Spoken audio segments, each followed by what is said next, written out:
নমস্কার প্রিয় বন্ধুরা, তোমরা সকলে কেমন আছো? আমি ভালো আছি, তোমাদের আশীর্বাদে তোমরাও ভালো থেকো, এটাই চাইবো। সকালে বাসি কাজ ছেড়ে সব কিছু করে চাটা খেয়ে তারপর এখানে দেখো ইটগুলো ভিজাতে এলাম।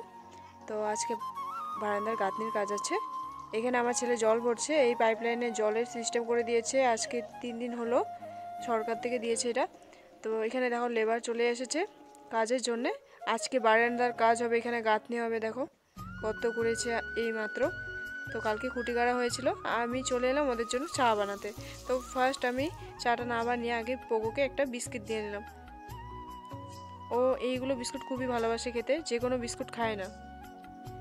তো মিস্ত্রিরা লাল চা খেতে খুবই ভালোবাসে, তো ওদের জন্য লং, আদা, তেজপাতা দিয়ে গোলমরিচ দিয়ে একটু লাল চা করলাম। তারপর আমার ছেলে প্রসাদ খাচ্ছিল, পাশের বাড়ি থেকে কাল প্রসাদ দিয়েছিল, তো এইগুলো খাচ্ছিল বসে বসে। বাবা, তুমি কি খেলতেছো? এগুলা কি বানাইতেছো?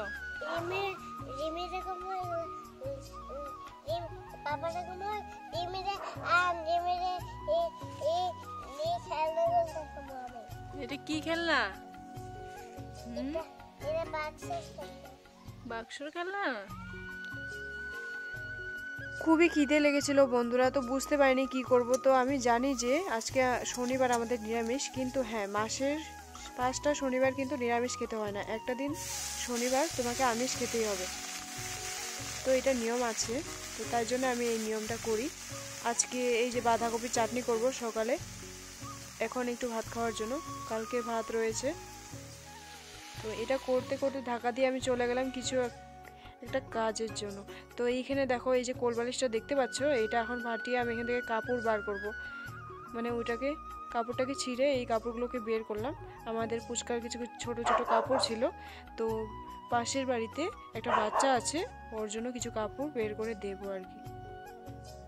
তো তারপর আমি কাপড়গুলোকে বের করে ভাত নিয়ে বসে পড়লাম। তো ভাত নিয়ে বসে পড়ার সাথে সাথে দেখি ট্রেকটা দিয়ে মানে বারান্দার জন্য বালুর কথা বলেছিলাম, তো ওই বালু এখানে ফেলাবে এখন। তো ফার্স্ট না গাড়িটা তো ভালো করে ঢুকলো, এক গাড়ি ফেলানো হয়েছে। তারপরে যেটা নেক্সট গাড়িটা আসলো, তখন মানে গাড়িটা হঠাৎ করে আটকে পড়লো, আর বেরোতে চাইছিল না, না মাটিগুলো ফেলাতে পারছিল, কিছু হচ্ছিল না। তো এখানে তারপর আমি এখানে বসিয়ে দিলাম লাউ সিদ্ধ। তারপর এখানে আমি এখন মানে লাউটাকে নামিয়ে জলটার মধ্যে ডালটাকে দিয়ে দেবো। তারপর ওদিকে বসেছিলাম বাঁধাকপি ঘন্ট। আর এখানে দেখো ফাইনালি আমার হয়ে গেল দুপুরের খাওয়া রেডি। তারপর এখানে চলে এলাম খাওয়া দাওয়ার শেষে বিট আর একটু চালের গুঁড়ো নিয়ে মুখে লাগানোর জন্য। তারপর একটু আমাকে মাঠে চলে যেতে হবে এখন। এটা আমাদের বাড়ির পাশেই, জায়গাটা খুব বেশি একটা দূরে না, 5-6 মিনিটের রাস্তা। তো দেখো পাহাড়টা কত সুন্দর লাগে দূর থেকে দেখতে। দেখো